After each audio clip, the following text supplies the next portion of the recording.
오늘은 그 14페이지,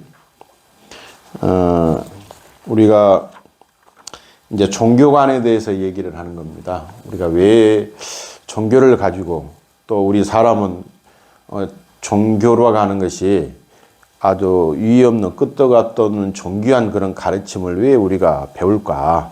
그런 마음입니다. 맨 처음에 한번 읽어보도록 하겠습니다. 어느 날 이른 아침 부처님은 길을 나섰다. 마을에서 가장 부유한 노인이 삶을 마칠 것을 내다보시고 서둘러 그의 집으로 향한 것이다. 그가 살아오면서 단 한 번도 인생에 대해 진지하게 생각하지 않았으며 자신을 돌아볼 시간도 가져보지 못한 채 삶을 마치게 될 것이 안타까웠기 때문이다. 마침 노인은 집을 증축하는 공사를 하는 참이었다. 부처님은 그에게 다가가 이야기를 나누려 했지만 노인은 바빠서 말을 나눌 시간이 없노라고 했다. 어쩔 수 없이 부처님은 그냥 돌아서 나와야 했다. 하지만 부처님의 몇 걸음을 채 떼기도 전 집안에서 비명소리와 함께 구슬픈 울음소리가 터져 나왔다. 석가래가 떨어져 노인이 세상을 떠났기 때문이다. 이 이야기는 법구비유경에 나오는 것이다. 부처님이 그날 아침 노인과 나누려고 했던 이야기는 무엇이었을까? 경전에는 나와 있지 않지만 한번 상상해 보자. 우리는 행복을 좇으면서 살아간다. 세상 사람들이 말하는 행복의 조건을 하나씩 갖추기 위해 열심히 노력한 결과가 이루어지면 뿌듯해 한다. 그리고 나면 삶의 목표는 조금 더 커지고 우리는 좀 더 커진 행복의 조건을 채우기 위해 살아간다. 하지만 아무리 노력해도 일이 뜻대로 되지 않을 때가 있다. 그럴 때는 크게 실망하고 절망하게 마련이다. 그런 때 어떤 사람은 절망을 딛고 다시 일어서지만 어떤 사람은 좌절한 그 자리에서 일어나지 못한다. 우리의 삶은 이렇다. 게다가 행복의 조건은 늘 변하게 마련이라 열심히 노력해서 그 조건을 채운다 해도 죽을 때까지 끝내 만족하지 못한다. 단 한 번도 진실로 행복을 누려보지 못한 채 행복의 조건만 채우다가 삶을 마치는 것이다. 도대체 왜 이렇게 행복하라고 애를 쓰는지, 그렇게 해서 잠시 맛보는 행복은 왜 영원히 만족감을 안겨주지 않는지, 인간은 어떻게 해야 진실로 행복해질 수 있고 두려움이나 불만족이 없는 삶을 살 수 있는지에 대해 진지하게 생각해 보는 사람은 그리 많지 않다. 대부분의 사람들은 남들이 사는 대로 살면서 세상에 제시하는 조건을 좇으며 남의 눈치를 보느나 남의 인생을 살다 스스로의 삶을 마치게 된다. 게다가 남을 따라 사느냐 이런저런 업을 짓고 그 업이 불러오는 가보는 자기 자신이 받는다. 그러는 가운데 울고 웃고 정신없이 한 세월을 보내는 것이 우리들 보통 사람들의 삶이다. 세상에서 가장 소중한 것은 나 자신인데 단 한 번이라도 나는 어떤 사람이고 나에게 어떤 가치가 있는지를 진정으로 생각해 보지 못한다면 얼마나 안타까운 일인가. 이렇게 말하면 내 인생이니 참견하지 말라고 하는 사람도 있을 것이고 인생이라는 게 본래 그러하니 어쩔 수 없다고 말하는 사람도 있을 것이다. 하지만 세상 사람들이 너도 나도 추구하는 삶을 살면서 왜 행복하게 웃는 시간보다 두려워하고 슬퍼하고 근심하는 시간이 더 많을까? 아마 부처님은 그날 아침 노인에게 단 한순간이라도 자기 인생의 진짜 주인으로 살아갈 여지를 안겨주고 싶었을 것이다. 경전에는 이와 비슷한 얘기가 아주 많은데 다른 경전에는 젊디 젊은 청년의 이야기가 있다. 부처님께서 깨달음을 이루신 지 얼마 지나지 않을 때 있었던 일이다. 한 청년이 이른 새벽 집을 뛰쳐나왔다. 그 청년의 이름은 야사, 그 집의 외동아들이었다. 야사의 집안은 아주 부유해서 그는 모든 쾌락을 누릴 수 있었다. 지난밤에도 야사의 집에서는 평소와 다름없이 커다란 잔치가 벌려졌다.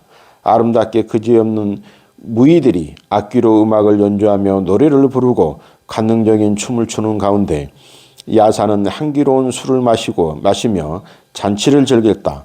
술과 욕정이 밤늦도록 흐르는 가운데 어느 순간 야사는 술에 취해 골아 떨어졌고 무희들도 악기를 아무데나 팽개치고 쓰러져 잠들었다. 이른 새벽 야사는 문득 눈을 떴다. 주변을 둘러보자 지난밤에는 그토록 눈물을 흘리며 몸과 마음을 흥분시켰던 여인들이 피로를 이기지 못하고 여기저기 뒹굴며 시체처럼 자고 있었다. 야사는 어젯밤 그토록 화려했던 여인들의 모습에서 죽음을 보고 절규한다. 오, 괴롭다. 아, 끔찍하다. 야사는 허무하고 고통스러운 마음에 집을 뛰쳐나와서 이리저리 헤매었다. 그러다가 그대여 이리 오시게 여기에는 괴로움이 없다네 라고 이끄는 소리를 듣고 숲으로 들어가 부처님을 만나게 되었다. 야사는 괴롭고 고통스러운 마음을 부처님께 토로했다. 그리고 그 자리에서 부처님으로부터 위안을 얻고 진정한 즐거움, 부서지지 않는 행복의 길로 나아갈 수 있는 가르침을 들었다. 야사에게는 그 어떤 것도 부족하지 않았다. 집안의 부와 명예, 젊고 아리따운 신부, 밤마다 이어지는 쾌락의 향연. 하지만 그 끝은 무엇이 야사를 기다리고 있었을까? 물론 모든 사람이 허무하고 고통스러운 마음이 든다고 야사처럼 집을 뛰쳐나와 부처님이 계신 숲으로 향하지는 않을 것이다.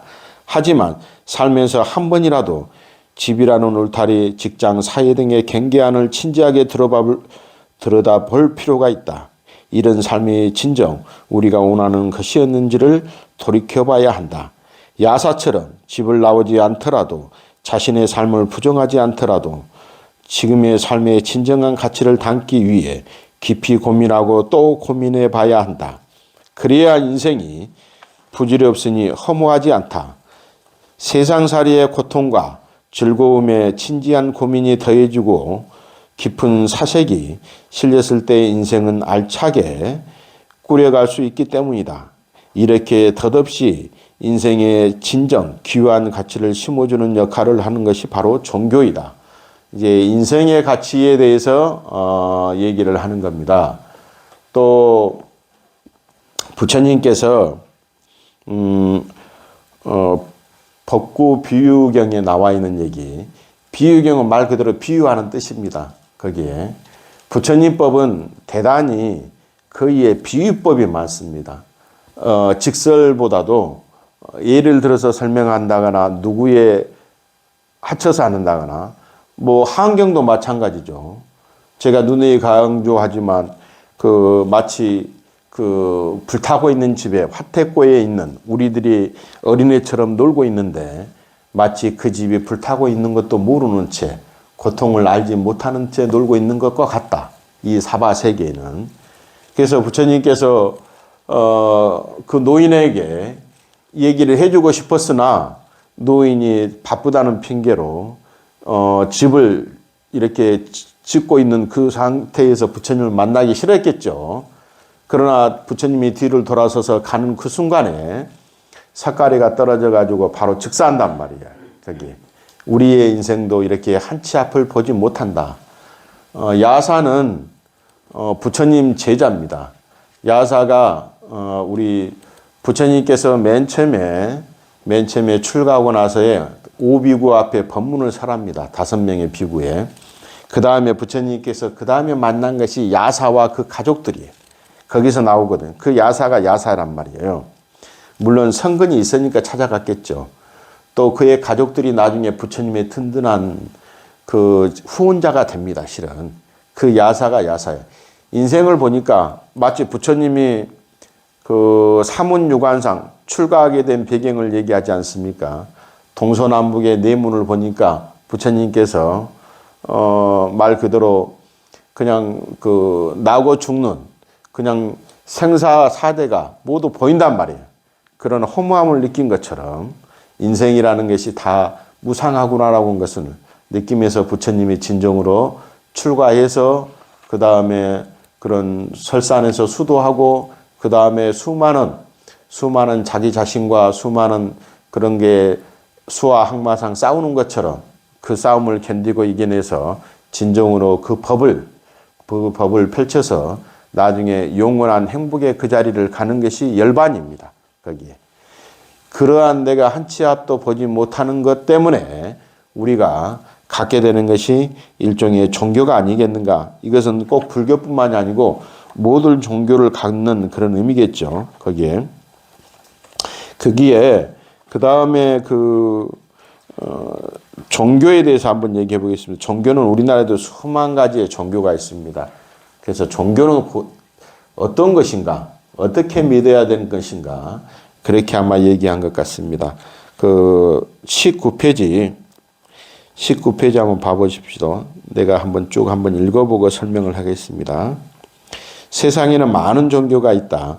불교를 비롯해서 천주교와 개신교, 힌두교와 이슬람교, 그리고 유교 등 수많은 종파가 이 세상 70억이 넘는 사람들의 마음을 지배하고 있다. 그렇다면 종교란 무엇일까? 사람들은 종교를 인간보다 더 뛰어난 어떤 절대적인 유일한 존재가 인간의 행복과 불행을 좌지우지함으로 그 종교를 믿고 의지하는 것이라고 생각한다.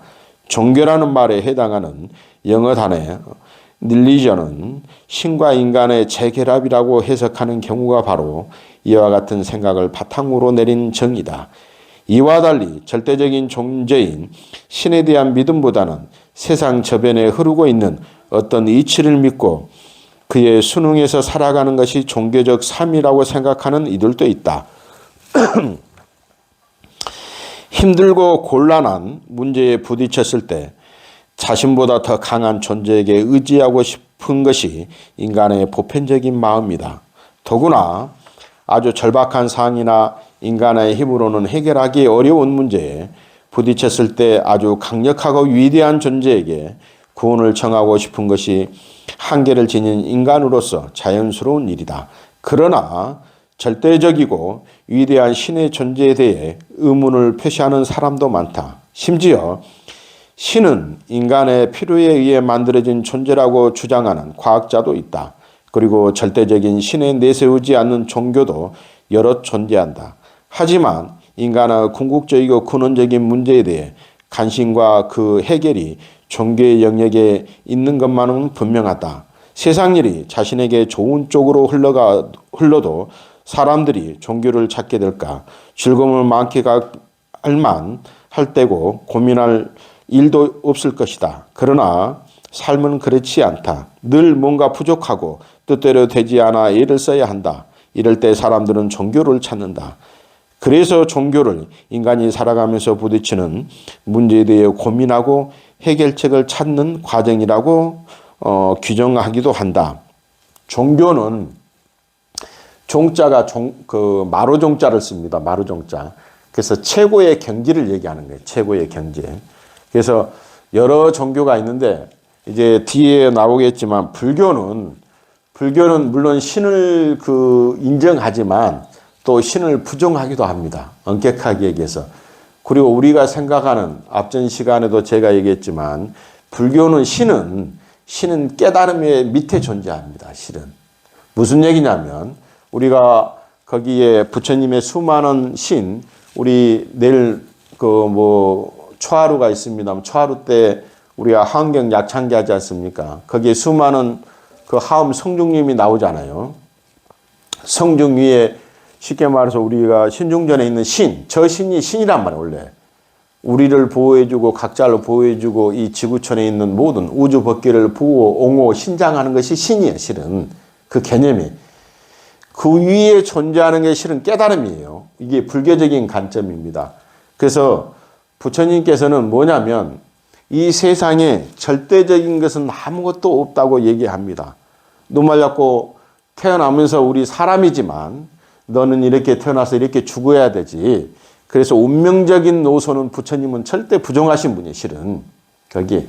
물론 과거생, 현재생, 미래생이 있습니다만 과거생이 일이라고도 부정하지는 못해요. 그러나 그것이 현재를 살아가는 현재 이 순간에는 이 순간에 비하면 아무런 힘이 없어. 이 순간이 가장 중요하죠, 실은. 이 순간 현재 이것이 가장 중요할 뿐이야. 여기에서 제가 얘기했지 않습니까? 지금 현재 이 순간에서 이미 지나간 것은 과거는 오늘이고 이미 지나간 오늘이 과거고 아직 돌아오지 않는 오늘이 내일이다. 미래다. 현재 이 순간에 내 삶의 최대의 행복과 내 삶의 최고의 절정을 느끼면서 살아는 이가 그 뜻이에요. 거기에. 이 세상엔 절대적인 것이 없습니다. 절대적인 것은 뭐냐? 내 마음속에 존재하는 그런 행복이야. 최고의 행복이 되겠죠. 그것이 바로 종교가, 불교가 추구하는 부처님이 말씀하시는 그런 깨달은 삶이란 말이에요. 그게 내 자신이 실은 가장 중요해. 근데 내 자신만 중요한 게 아니라 내 자신 속에 깨어있는 것이 중요하단 말이에요. 내 자신이 깨어 있어야지만 내가 남을 존중하고 이웃을 존중하고 모든 대자연을 존중하는 거예요. 깨어있지 않으면 어떻게 되느냐? 네 것도 내 것이고 내 것도 내 것이 되어버려. 그냥. 모든 것이 내 입으로 다 들어가야지 된다. 마치 어린아이와 같이 모든 것이 입속으로 들어가야만 알 수 있어. 그냥. 얘들은 그냥 보자마자 다 입으로 넣어버리잖아요. 우리 사람의 욕심이 그렇단 말이에요. 그게. 그래서 나중에 커가면서 눈으로 보고 귀로 듣고 그 다음에 코로 냄새 맡고 여러 가지 육감에 의해서 우리 오감의 영역 안에서 깨닫고 느끼면서 인식하면서 맨 마지막에 그런 깨달음, 영원한 행복의 그 자리로 가는 것이 우리 불교인, 종교를 떠나서 우리 불교인이 추구하는 그런 삶입니다. 거기에. 그런 삶 속에서 그 22페이지 한번 봐보십시오. 종교에 미혹되는 사람들에서 거기 한번 그 빨간 것이 한번 읽어보겠습니다. 한 할머니가 나무 밑에서 잠을 자다가 갑자기 곰에게 습격을 받았다. 자신을 후려치려던 곰의 앞발을 눌러 간신히 위기를 모순한 할머니는 마침 지나가던 청년을 보고 꾀를 내어 도움을 청했다. 이봐요 청년, 나 좀 도와주구려. 내 대신 이 곰의 앞발을 눌러주면 그 사이에 얼른 이 녀석을 잡아서 곰 고기를 나눠주겠소. 청년이 그 말에 현혹되어 할머니 대신 곰의 앞발을 잡는 순간 할머니는 36개의 주랭랑을 쳤다. 청년은 곰에게 아주 혹독하게 당하고 말았다. 마을 사람들이 이 청년을 두고서 이런 바보 멍청이라며 비웃었다. 이제 이것이 무슨 얘기냐면 우리가 종교를 잘못 가지면 이렇게 된다는 비유를 하는 겁니다. 종교가 할머니라고 하면 어떤 사람을 우리가 어떻게 믿느냐에 따라서 물론 부처님도 계시고 하느님도 계시고 알라도 계시겠지만 그분들이 거짓말하는 게 아니라니까. 그분들을 따르게 되는 것이 거짓말을 하겠죠. 거기에. 할머니 따라서 왔는데 그 할머니는 쏙 가버리고 본인 환자만 거기에 위험한 그 구렁텅이에 내 뱉은단 말이에요. 그냥. 자기는 가버리고 쏙. 우리가 동체 대비하지 않습니까? 내 모든 몸과 마음에 그런 대자 대비한 그 마음이 나와야 된다. 그것이 바로 동체 대비심이고 그것이 보살행이고 그것이 바로 상구하와하는 우리가 보살행을 실천하는 방법입니다. 그게 이러한 종교도 있다고 하는 것을 할머니의 비유를 하는 겁니다. 거기에. 그 다음에 24페이지 거기 한번 보겠습니다. 거기 빨간 것이 한번 다 같이 읽어보도록 하겠습니다. 어느 때 부처님께서 여러 비구에게 말씀하셨다. 이 세상에는 죄가 있다고 자처하는 사람들이 진리라고 주장하는 세 가지가 있다. 사람들은 살아가면서 이 세 가지 가운데 하나에 의지하는데 그런 주장을 믿고 따르는 사람은 아무런 이익도 얻지 못한다.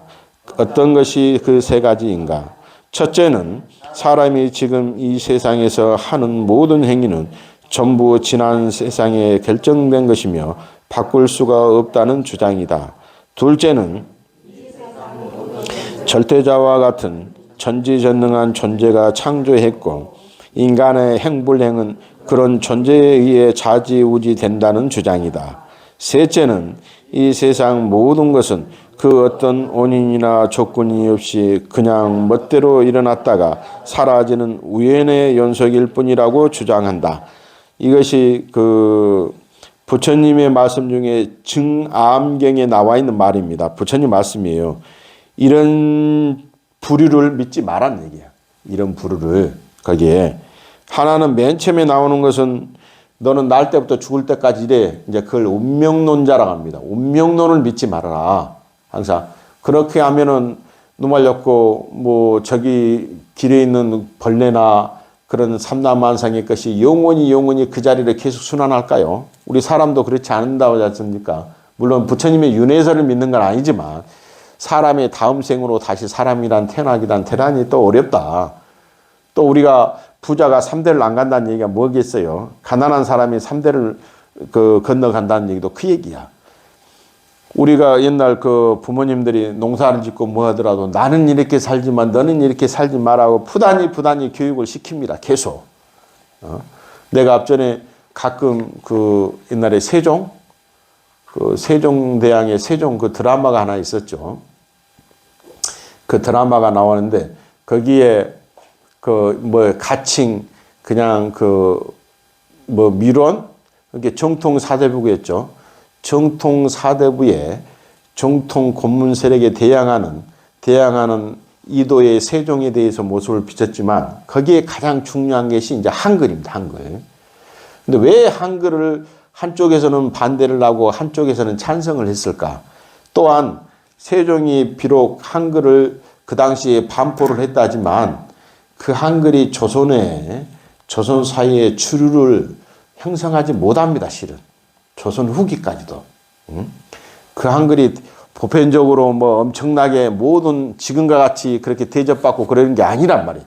모든 고급 문서에 모든 문서에는 전부 한문으로 표기를 했어. 그 당시. 깨부시기가 그렇게 어려워.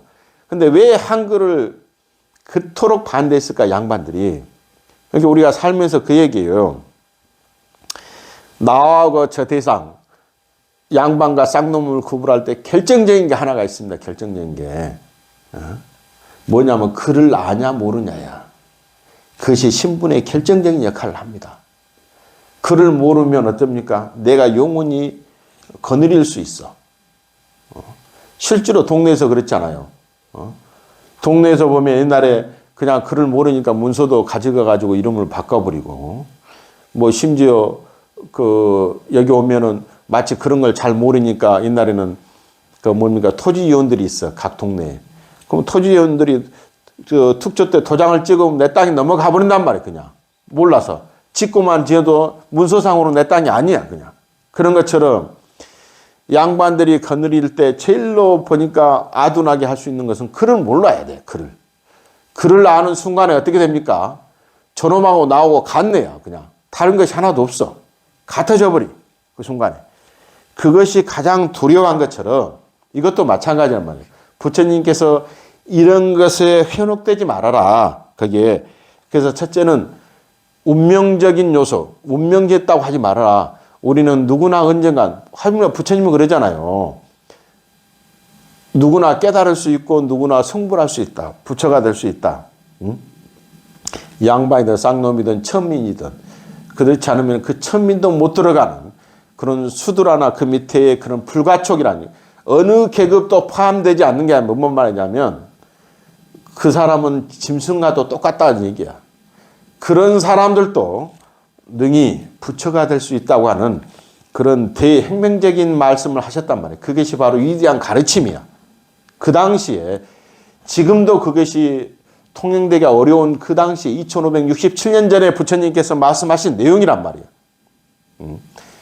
그러면 그것을 우리 요즘 세계에 똑같아요. 요즘 세계 이렇게 길에 다니면서 나는 그냥 예수님이야 나는 부처님이야 하면 말하면 지금도 다니면 어쩌다 다니면 미쳤다고 돌 맞아 죽어버릴 거란 말이야.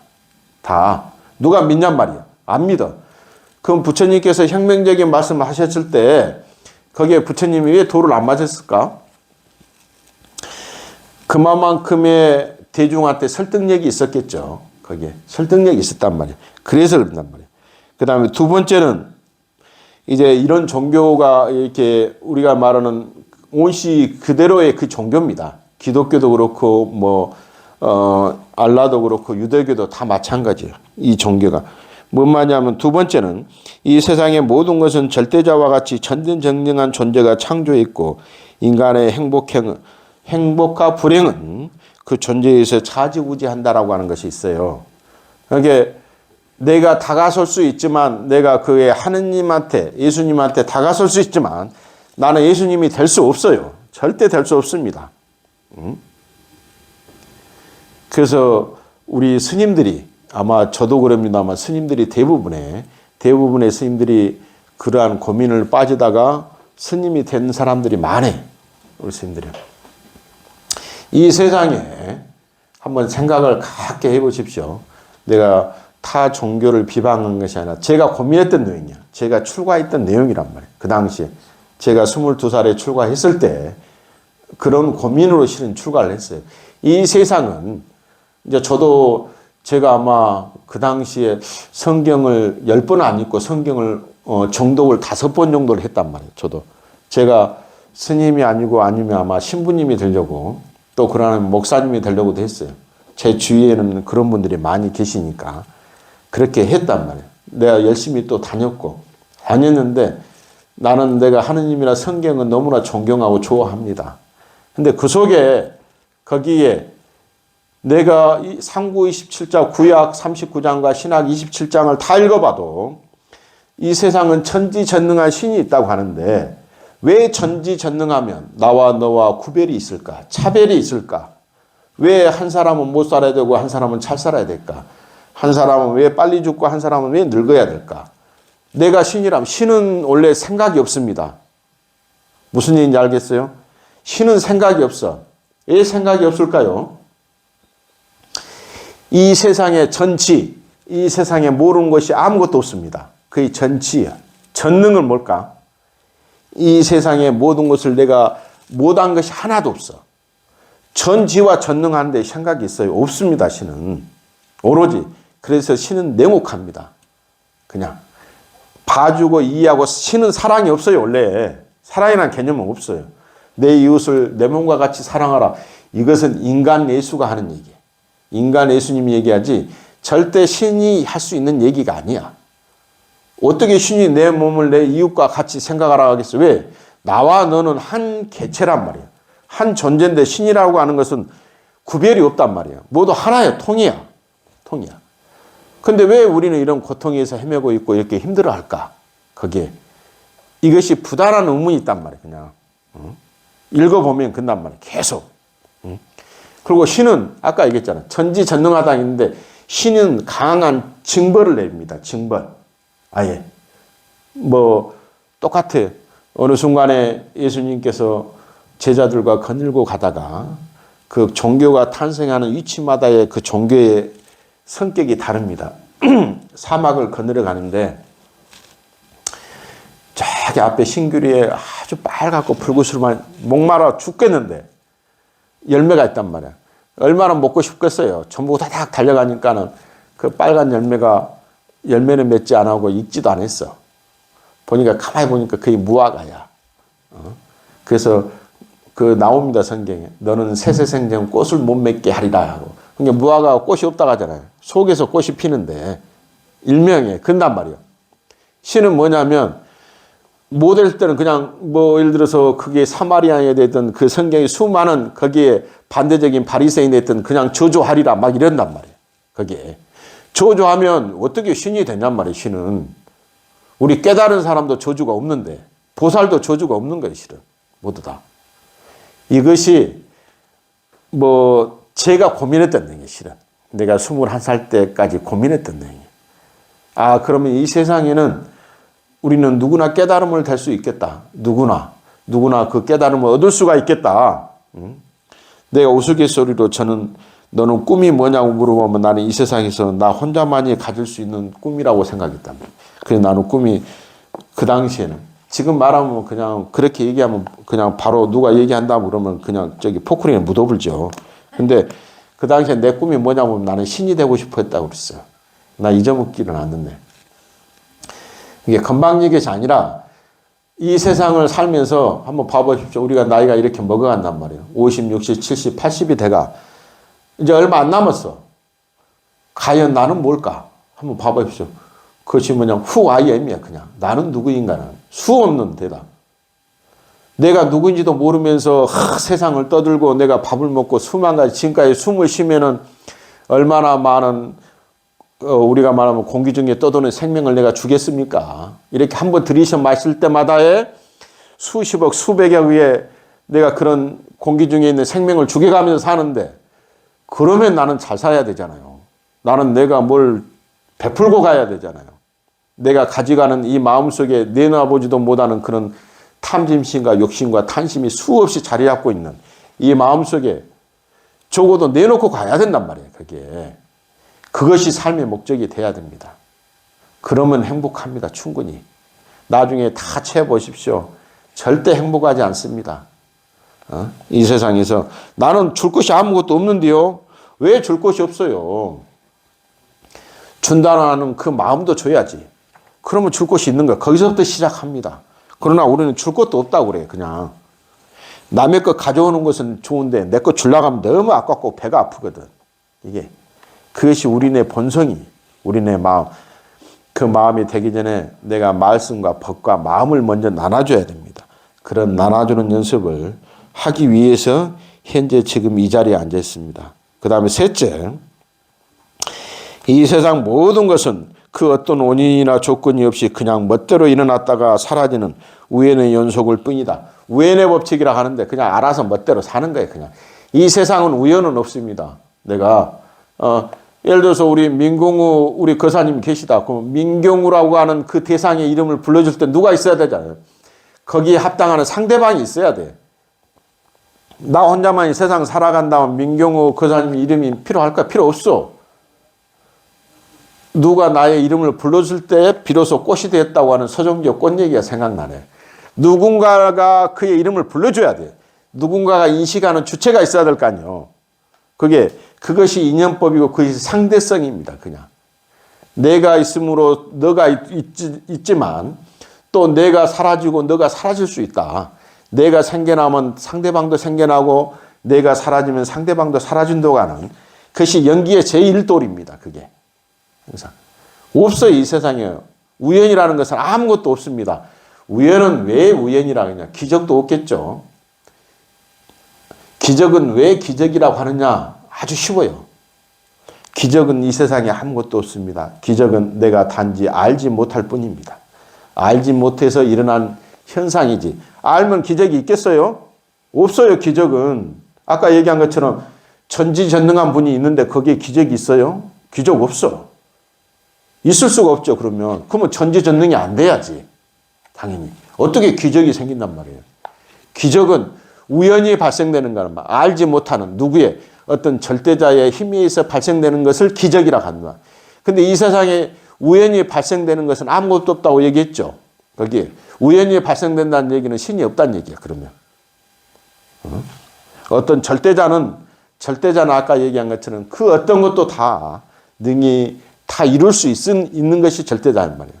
다 이룰 수 있는데 어떻게 우연과 기적이 있어요? 그것은 존재하지 않습니다. 그 다음 27페이지 불교의 특징. 이것만 기억하면 됩니다. 불교는 뭐냐? 하나만 딱 기억하십시오. 불교는 뭐냐고 물어봤을 때 대답 못하는 사람이 수두룩박죽합니다. 그냥. 아주 쉬워. 불교는 그냥 부처님의 가르침이야. 그 말 한마디만 기억하면 돼요. 교가 가르칠 교자를 쓴잖아요. 불초불자 가르칠 교자야. 그러니까 부처님의 가르침이란 말이에요. 이 통 안에 이제 들어가 있는 거야. 불교는 부처님의 가르침이다. 꼭 이 얘기를 기억하고 계십시오. 누가 물어보면 불교는 뭐냐? 물어보면 부처님 가르침이라고 대답하는데 이 말이 안 나와. 절대 안 나옵니다. 우리나라 불교 다니는 사람들 1%가 이 말 나오지 않습니다. 실은. 거기에 불교는 뭐 하다가 그냥 똥 싸버려 그냥. 없다니까요. 그냥 거시기 뭐시기 하다가 그냥 끝나버려. 아주 쉬운 말이에요. 그 말만 먼저 기억하면 더 쉽습니다. 불교는 부처님의 가르침이다. 따라서 해주십시오. 불교는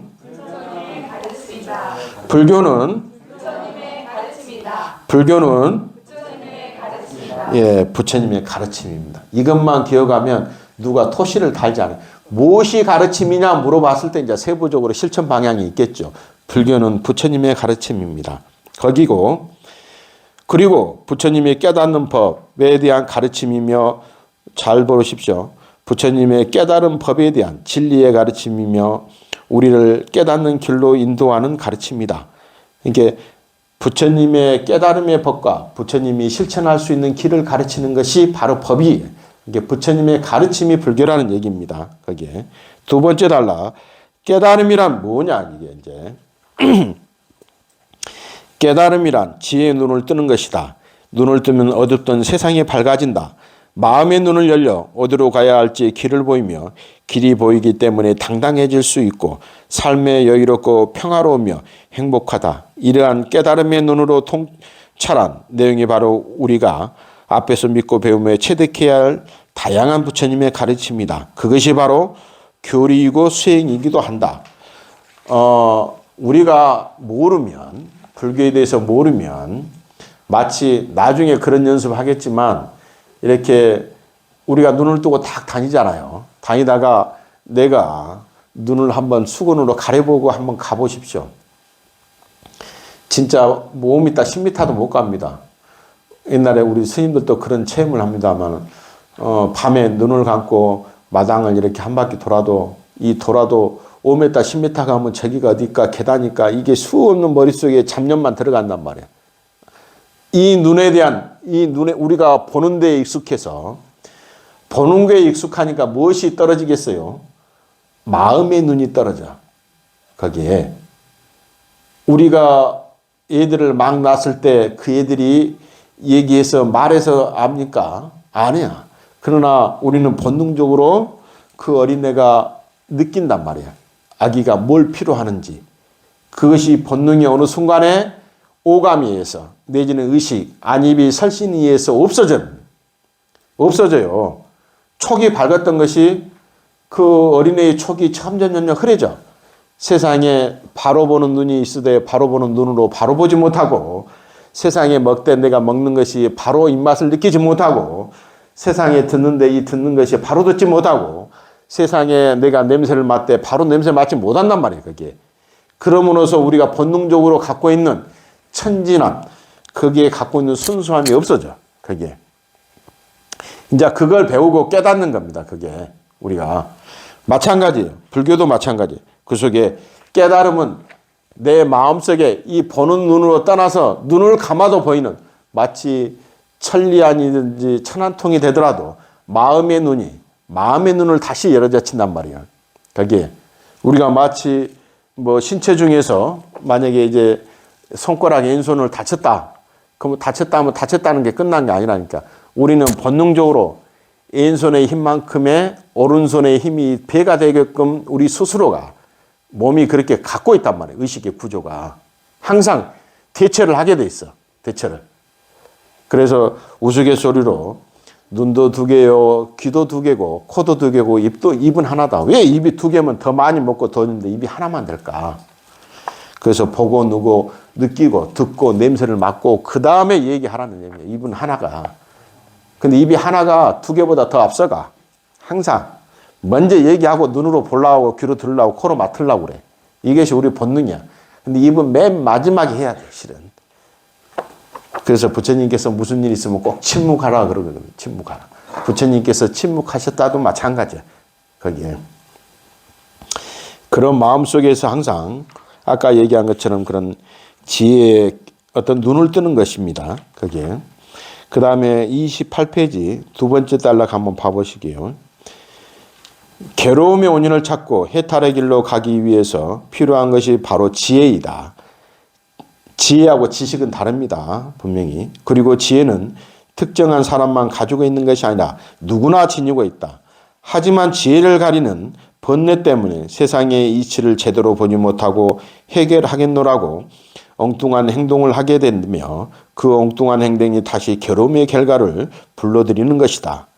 부처님은 당신의 지혜가 우리들에게도 똑같이 있음을 아시고 그 사실을 일깨워 주려고 세상에 오신 분이다.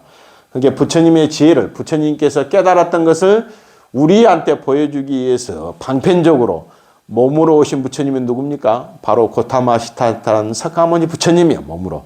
수많은 부처님 과거생, 현재생, 미래생이 있는데 우리한테 몸으로 비춰줬던 화연의 부처님, 그 부처님은 바로 석가모니 부처님입니다. 거기에. 그 다음에 2번 29페이지 한번 거기 읽어보도록 하겠습니다. 나는 왜 불교를 찾는가? 그렇다면 다시 이렇게 물을 수 있다. 우리는 왜 불교를 찾는가? 저를 찾는 사람은 어떤 사람인지 그 이유를 크게 5가지로 나누어 말할 수 있다. 첫째, 집안이 평안하지 못하고 하는 일이 잘 되지 않아서 인생이 너무 괴롭기에 저려온 사람들이다. 두 번째, 자식의 학업이나 취직, 결혼, 승진, 병에 쾌유를 비는 등 간절한 소망 때문에 온 사람들이다. 세 번째, 호기심으로 불교가 어떤 것인지 궁금해서 오는 사람들이다. 네 번째, 지금까지 살아오던 방식대로 산다면 그 어떤 보람도 없을 것 같아서 조금 더 진지하게 삶의 의미와 가치를 찾기 위해 오는 사람들이다. 그리고 5번째, 마음의 안정과 평화를 위해서 불교와 절을 찾는 사람들이다. 현대에 들어서면서 특히 이런 이유로 불교를 찾는 사람들이 늘어나고 있다. 이게 대부분의 이 5가지 안에 들어갑니다. 대개. 이래서 종교를 찾는 게 불교도 찾는 게 아니라 종교도 같이 똑같이 이렇게 해서 종교를 찾는 겁니다. 이게 30페이지 밑에서 2번째 읽어보도록 하겠습니다. 부처님은 우리에게 쉽게 변하고 부서지는 행복을 보여주려 하지 않는다. 처음도 좋고 중간도 좋고 마지막도 좋으며 의미 있고 표현을 잘 갖춘 가르침을 통해서 우리에게 무너지지 않으며 깨끗하고 즐거운 진짜 행복을 제시한다. 그 행복이 바로 열반이다. 우리가 열반이라면 죽는다는 뜻이 열반이 아닙니다. 잘 들어보십시오. 열반. 열반이란 그 옆에 우리 30페이지 조 보살님한테 오신 분한테 가르쳐 드리세요. 열반이란 스님의 죽음을 의미하는 좁은 개념의 말이 아니라 모든 갈등과 번뇌가 사라진 지극한 평화요, 행복을 뜻한다. 열반은 평화와 행복을 뜻합니다. 실은.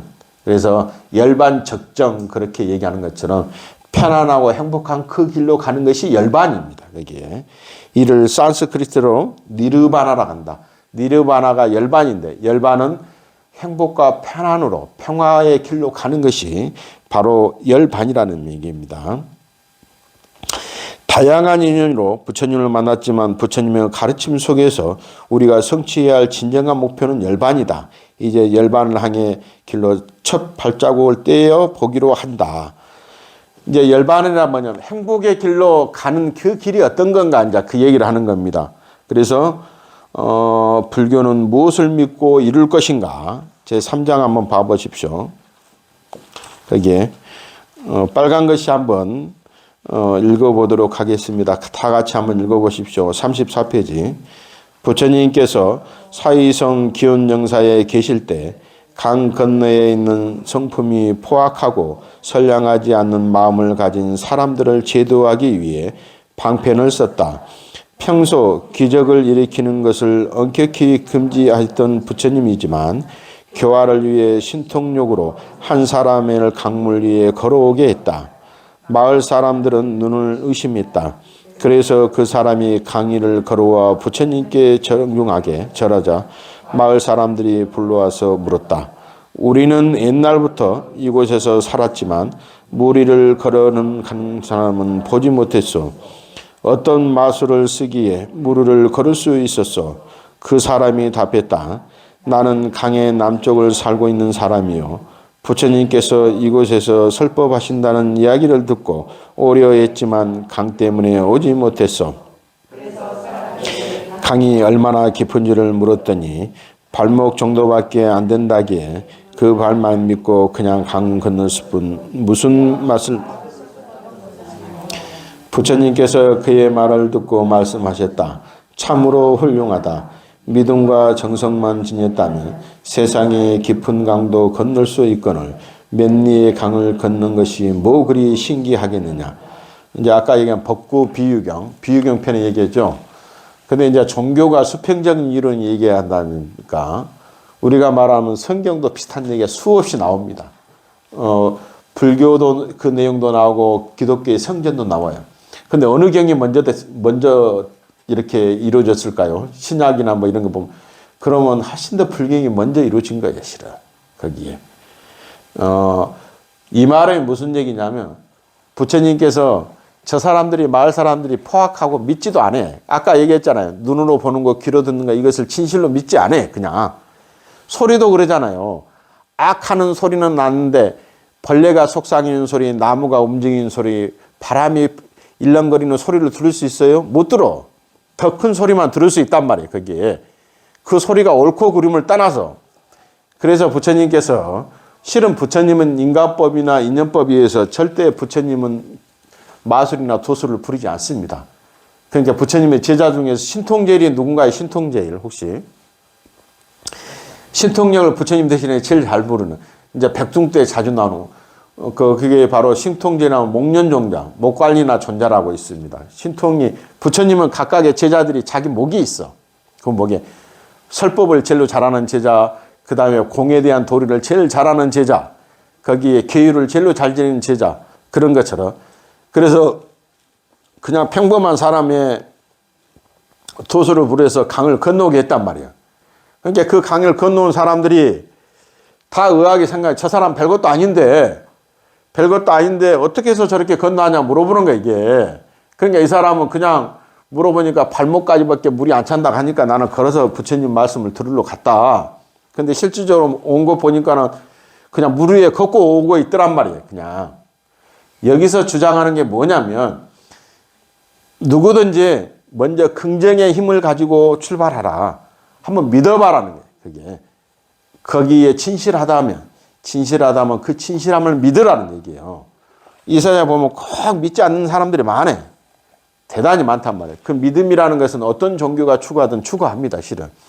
그거 믿으면 똑같은 길에도 믿고 가는 것과 믿지 않고 가는 것은 전혀 다릅니다, 그냥. 그 길이. 내가 아까 했잖아요.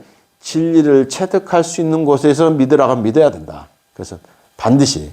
그래서 긍정의 마음에는 긍정의 싹을 트고 부정의 마음은 부정의 싹을 틀 수밖에 없습니다. 그 얘기를 부처님께서 해줍니다. 35페이지 맨 밑에 한번 봐보십시오. 그래서 대방강불 하엄경, 이제 하엄경이 대방강불 하엄경을 줄여서 하엄경이라 합니다. 하엄경의 숫자는 10조 9만 5,048자로 이루어진 방대한 양의 경이 하엄경입니다. 그래서 반야부 다음으로 밤야부, 법화부, 하엄경, 반야경, 법화경, 하엄경 이런 것이지. 우리가 그러면 현대 대승경전에 3대 경전을 하지만 그렇게 방대한 하엄경의 현수품에서는 믿음은 진리의 근본이며 공덕의 어머니다.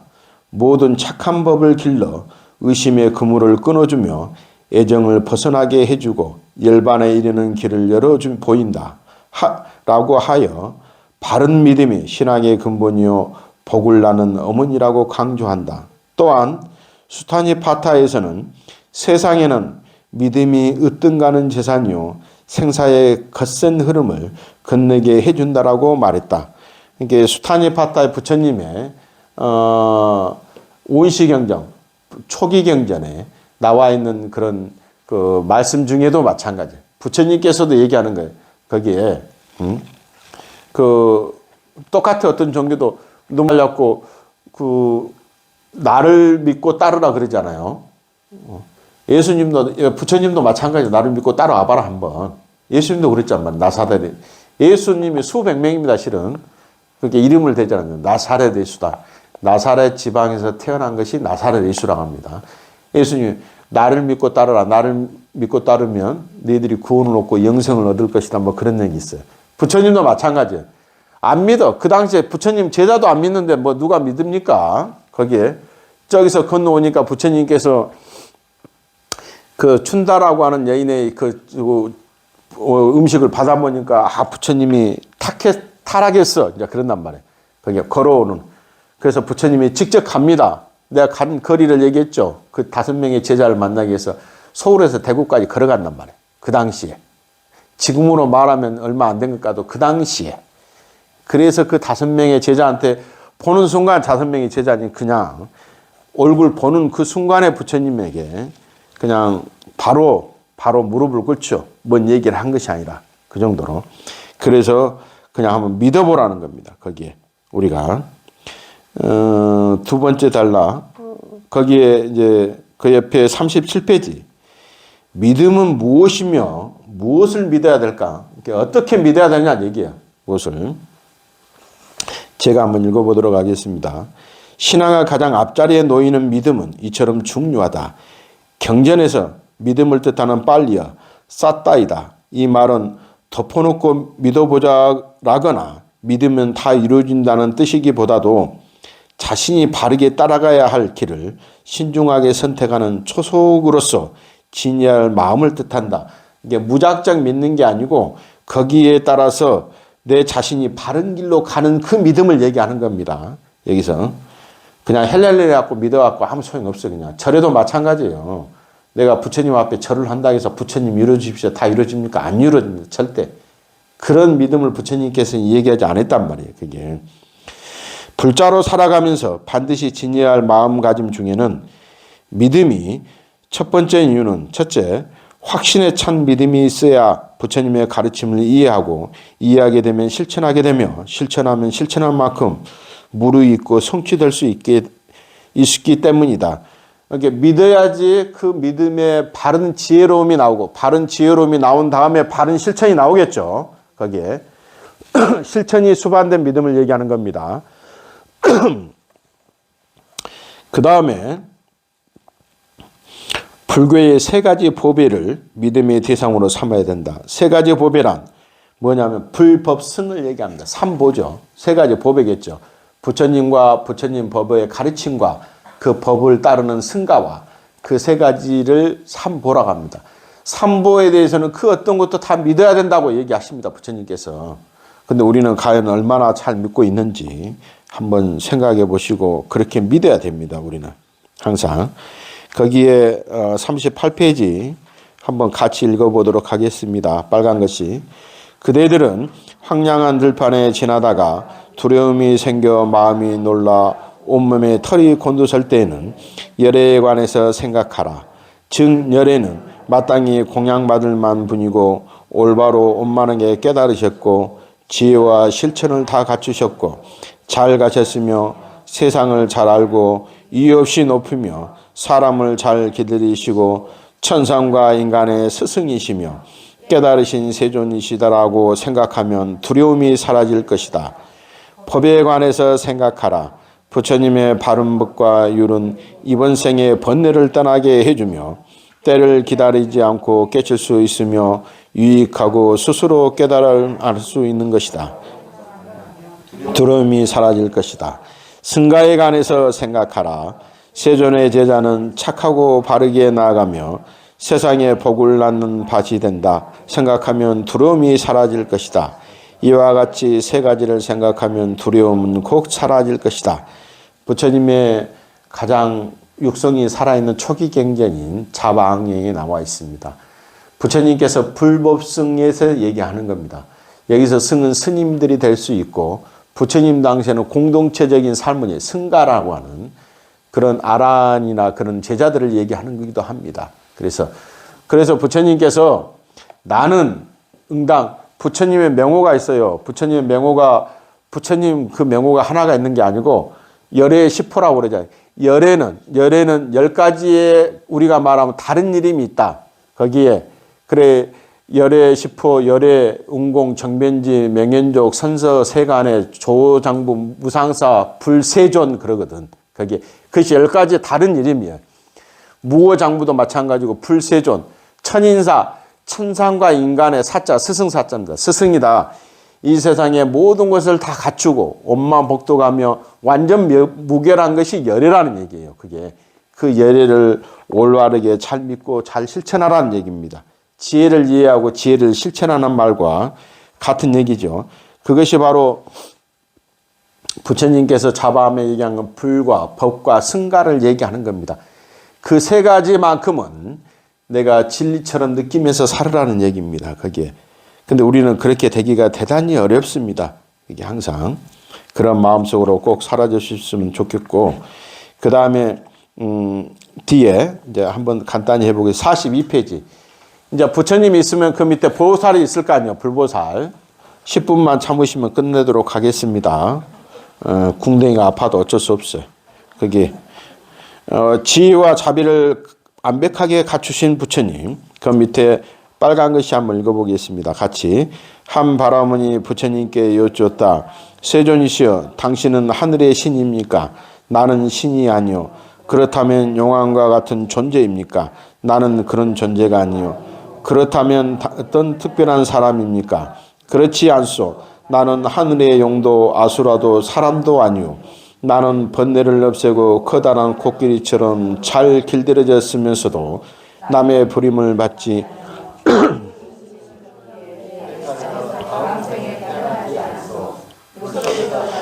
물에 물지 않는 용꽃처럼 세상에 태어났으나 세상 법과 어울리거나 물들지 않소. 번뇌를 멀리 떠나 더 이상 나고 죽지 않으니 그 때문에 부처라고 한다요. 이것도 자마음에 나와 있는 얘기입니다만, 그러니까 여기서는 각종 밑에 보면 신들이 나오잖아요. 신들. 거기에 우리가 신들이 그 옹호 성중할 때 그 성중 같은 그 얘기를 하는 겁니다. 여기서 이게 불보살이에요. 그냥 같은 의미로서. 그 다음에 여기에 그 옆에 보면 읽어보도록 하겠습니다. 간단히. 깨달음의 경지에 오르지 않는 보통 사람으로서는 부처님이 어떤 존재인지 제대로 알 수가 없다. 다만 부처님이란 이름이 뜻하는 이름이 뜻하는 바를 음미하면 어느 정도 짐작할 수 있을 거다. 부처란 산스크리트어로 붓다에서 온 말로 깨달은 자, 눈을 뜬 자라는 뜻이다. 세상이 서로 어떤 관계를 맺고 있으며 어떻게 펼쳐지는지를 환히 꿰뚫어 보는 눈을 가진 자를 말한다. 이런 눈을 가지지 못한 보통 사람은 눈이 있어도 앞을 보지 못하는 사람이라 불린다. 그러니까 붓다라고 하는 것은 부처라는 거죠. 우리가 붓다라고 하는 것은 깨닫는 자, 눈을 뜬 자. 무슨 눈인가요? 지혜의 눈을 얘기하는 겁니다. 지혜의 눈을 뜨는 자를 얘기합니다. 거기에.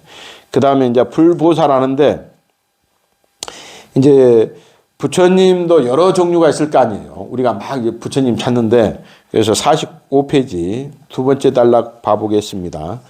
역사상 실제했던 부처님은 석가모니 부처님이다. 하지만 경전에서는 이 부처님 말로도 헤아릴 수 없이 많은 부처님이 등장한다. 우리에게 익숙한 미륵불, 아미타불, 약사예레불, 비로자나불, 로자나불, 아축불 등 수많은 부처님이 경전에 등장하기도 하고 불상으로 조성되어 불자들이 애경을 받고 있다. 그러나 이들 부처님의 존재를 일상의 눈으로 이해하고 받아들이기는 쉽지 않다. 왜냐하면 부처님이 존재하는 세계는 시간적, 공간적으로 보통 사람들의 범위를 훨씬 넘어서 있기 때문이다. 과거와 현재 그리고 미래에도 세상은 펼쳐졌고 펼쳐져 있고 펼쳐질 것이다. 뿐만 아니라 3차원의 현실 공간 속에서 혹은 이 현실적 저 너머까지 세계는 무궁무진하게 펼쳐져 있다. 그런 공간마다 사카모니 부처님과 같이 깨달은 분들이 자리하고 있으며 지금 이 순간에도 그 부처님들의 가르침을 베풀고 있다. 또한 부처님이 깨달은 진리 그 자체가 바로 부처 법신불이고 그런 깨달음을 위해 노력하고 수행한 결과 그 기운과 행위 그것을 보신불이라 합니다. 그 다음에 중생에게 진리를 들려주기 위해 일부러 세상 존재들과 똑같은 몸으로 그러니까 우리의 모습으로 각각의 태어난 부처님은 화신 부처님이라 합니다. 석가모니 부처님도 화신 부처님이겠죠. 우리가 믿지 않으니까 그 모습으로 나타낸 분이 고타마 시타라타라고 하는 석가모니 부처님입니다. 그래서 그 부처님이 2567년 전에 태어나셔서 지금까지 우리 곁에 있는 겁니다. 두 번째 46페이지 중생구제에 매진하는 보살님. 그러니까 보살은 우리가 말하는 깨달은 자인데 거기에 깨달은 자인데 되게 한번 봐보십시다. 47페이지. 대표적인 문수보살님, 보현보살님, 간센보살님, 그리고 지장보살님 등을 들 수 있다. 보살은 크게 수행자로서 보살과 성인으로서 보살 두 가지가 존재하는 게 수행자로서 보살이 있고 깨달은 성인으로서 보살이 있다는 얘기입니다. 보살은 산스크리트어로 보리사트바를 한문으로 음력한 보리살타라고 줄임말이다. 보리살타를 줄여서 보살이라고 합니다. 보디란 지혜의 깨달음을 의미하며 사트말은 살아있는 존재. 그러니까 아까 그런 두 가지 부류에 있다고 그랬잖아요. 수행하는 보살이 있고 성인으로서 보살이 있다. 거기에. 그래서 수행자의 뜻이다. 성인으로서 보살은 부처님의 화신으로 등장하는데 이런 의미를 할 때 뒤에 마살이라는 이름이 덧붙인다. 이게 무슨 우리가 뭐 간센보살, 마하살, 무슨 대세지보살, 마하살 막 그러잖아요. 그 마하살입니다. 이게 마하는 크다는 뜻이에요. 우리가 마하 반야 바람일다 하실 때 마하 반야신경이 큰 반야의 큰 뜻. 그래서 마하는 큰 대자를 뜻합니다. 마하는 또 크다는 뜻이 뭐냐면 위대한 존재라는 뜻이라는 얘기입니다. 거기에. 그래서 마살타라고 줄인다. 마살은 마살타를 줄임말로 쓴다는 얘기입니다. 거기에. 그 밑에 읽어보겠습니다. 불교에서 말하는 자비란 지혜의 온전한 빛을 선악, 비추, 빈부를 가리지 않고 차별 없이 뿌려주는 것이다. 하지만 지혜가 없는 자비는 명목과도 같다. 지혜가 없으면 깨달음의 빛 또한 요연하며 어둠 속의 방황일 뿐이다. 이러한 지혜를 상징하는 보살님이 그러니까 우리가 말하면 지혜제일 하면은 문수보살을 얘기합니다. 여기는 문수보살이 없는데 우리 탱화에는 문수보살이 있습니다. 뒤에 여기 보면 문수보살, 보현보살, 관세음보살, 탱화에 나머지 불보살 머리에 관을 쓰고 있는 보살들이 전부 대세지보살 다 보살들입니다. 그 명이 거기에 중에서 유명하게 나온 게 이제 문수보살은 지혜를 상징하는 지혜의 제일이라고 하는 것이 바로 문수보살입니다. 이게 문수보살이다. 문수보살은 사람들의 어리석음을 꾸짖어 보리심을 닿게 하는 보살. 그러니까 어리석은 사람들의 중생을 바른 지혜로 깨쳐주는 것이 바로 문수보살입니다. 거기에 이게 그 다음에 한번 뒤에 읽어보도록 하겠습니다. 모든 복덕을 부처님의 보리도에 행하하고 중생의 모든 복을 받게 하며 모든 수행자로 하여금 보리심을 내게 할 것입니다. 저는 나쁜 짓을 많이 하여 육도를 윤회하는 중생들과 함께 태어나고 교화하되 혹은 빈궁한 자가 되고 혹은 소경, 벙어리, 김먹어리, 거지가 되는 등 모든 중생 속에서 같은 종류, 같은 일, 같은 행동, 같은 업으로 그들과 함께 살면서 불법에 듣게 하연 보리심을 내게 한 것입니다.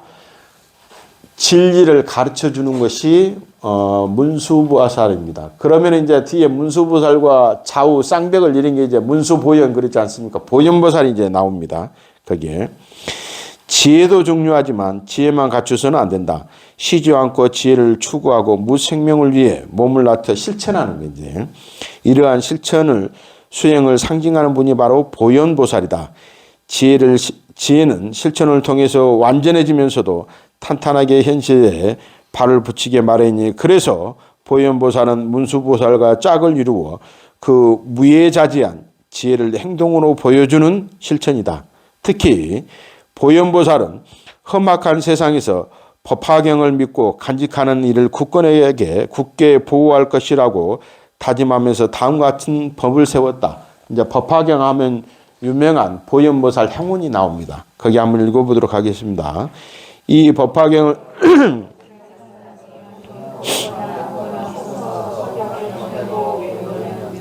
저는 이때 6 상하에 가진 희고 흰 코끼리를 타고 큰 보살과 더불어 그가 있는 곳에 찾아가 스스로의 몸을 놔두어 그 사람의 수행을 감사하고 그 수행이 되도록 그 사람의 마음을 편안하게 해 주겠습니다. 여기 보면 보현보살 곤발품. 그러니까 보현보살의 발언이라는 얘기입니다. 그게. 그러니까 보현보살을 잘 모르면 어디 탱화에 보면 하얀 코끼리 등에 타는 보살이 있어요. 그것은 보현보살이라고 생각합니다. 아까 흰 상하 흰 코끼리. 여기는 아마 흰 코끼리를 타는 게 없을 거예요. 예. 근데 이제 단독으로 한다거나 그럴 때는 되게 그렇게 합니다.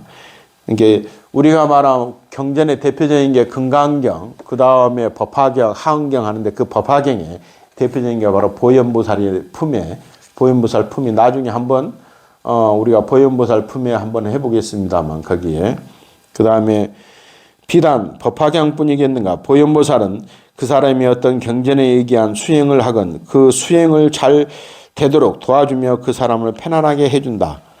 또한 보살은 온 세상 무생명을 향한 끝없는 사랑과 연민의 마음을 품어야 하니 이런 커다란 자비의 마음을 품는 보살님이 바로 간센보살입니다. 이제 아까 보현보살이면 대자대비, 우리 간센보살 아까 우리가 정근에 있지 않습니까?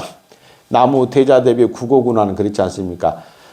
대자비, 이게 끝없는 자비심을 내보이고 구고군한 이 세상의 모든 어려움에서 다 해방시켜주는 보살님 뭐냐면 간센보살님이지. 거기에 간센보살님은 고통받는 중생의 모습을 크나큰 연민을 느껴 그 고통을 없애기 위해 천가지 만가지 모습으로 몸을 놔두는 어머니와 같은 존재이다. 그래서 대개 간센보살은 어떨 때는 아기를 이렇게 껴안고 있는 간센보살이 있어요. 그걸 성자모 간센보살이에요. 어머니와 같은 마음으로 있는다 해서 간센보살입니다. 거기에. 그 다음에 이제 간센보살님이 그러고, 그 다음에 이제 또 지장보살. 지장보살은 뭐냐면 내가 부처가 될 수 있으나 지옥에 있는 중생이 단 한 명이라도 있으면 나는 결코 부처가 되지 않고 내가 그 한 명을 끌어온 다음에 내가 성불 하겠다고 하는 대원력의 화신이 바로 간센보살입니다. 거기에 나무 그 윤명계주 남방아주 대원 본종 그러지 않습니까? 거기에 그러한 어떤 남방아주고 윤명교주인 대자비심의 그런 그 보살이 바로 지장보살입니다. 그 다음에 이제 불보살이 부처님 나왔고 보살 나왔고 이제 그 다음에 신중이 나오겠죠. 우리 신중전에 얘기하는 그 신중입니다. 그래서 신중은 52페이지 한번 보겠습니다. 불교에서는 어떤 절대적인 유일신을 인정하지 않지만 경전을 보면 아주 많은 신들이 등장한다. 또한 어떤 신들은 스님과 불자들을 호위하는 역할을 맡고 있기도 한다. 불교에서는 이런 신의 존재를 어떻게 보고 있을까? 그래서 이제 거기에는 밑에 보면 53페이지 가운데 쯤 읽어보겠습니다. 경전에서는 신을 천이라고 부른다. 이들이 대부분 하늘나라에 살고 있기 때문이다. 신들 중에는 범천, 제석천, 그 밖에 경전을 수호하는 위태천, 사찰과 불법을 믿는 사람을 수호하는 사천왕, 산신과 칠성님들도 이 신들의 무리에 합류한다. 신뿐만 아니라 우리가 한경 약창기하면 이게 쭉 나옵니다. 그 신이 용이나 아짜, 건달바, 아수라, 가우라, 긴나라, 마우라와 같은 존재도 경전에 아주 많이 등장한다. 부처님의 법화경에도 이런 사람만 부처님 경을 법화경을 설법을 듣는 게 아니고 모든 시방세계의 8만 4천 신들이 다 노래서 부처님의 법화경을 듣습니다. 그게 거기서 말하는 그런 신이랍니다. 이들은 그 위상이 신보다는 낮지만 신과 인간의 중간쯤에 자리하고 있는 존재이다. 이들은 신들의 무리라는 뜻에서 신중이라는 뜻, 우리가 신중하잖아요. 여러 신들이 같이 뭉쳐 있다는 얘기입니다. 같이 있다. 그걸 신중이나 무리중자 써서 신중이라고 하며 천을 포함하며 팔부신중이라고 한다. 팔부신장이라도 같이 얘기합니다. 불교에서는 신과 신적인 존재를 인정하고 있지만 이들이 인간을 창조했거나 인간의 행불행을 좌우한다고는 여기지 않는다. 그러니까 불교에서는 신이라는 개념을 다르게 얘기한다고 제가 분명히 얘기했습니다.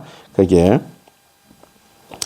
그렇게 하고 그 다음에 이거 마지막으로 읽어보도록 하겠습니다. 56페이지 맨 밑에 쪽.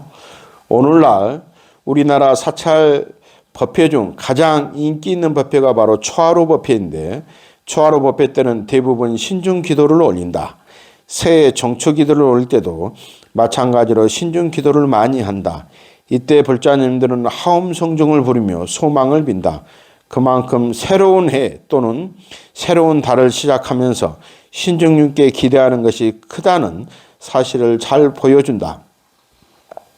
신중님께 기도를 드리기만 할 것이 아니라 한 발 더 나아가 우리들은 부처님의 가르침을 수호하고 불교를 믿는 사람들을 보호하며 사찰은 물론 이 나라 이 사회가 오염되지 않도록 수호한다면 우리들 스스로가 호법신장이 되는 것이기도 한다.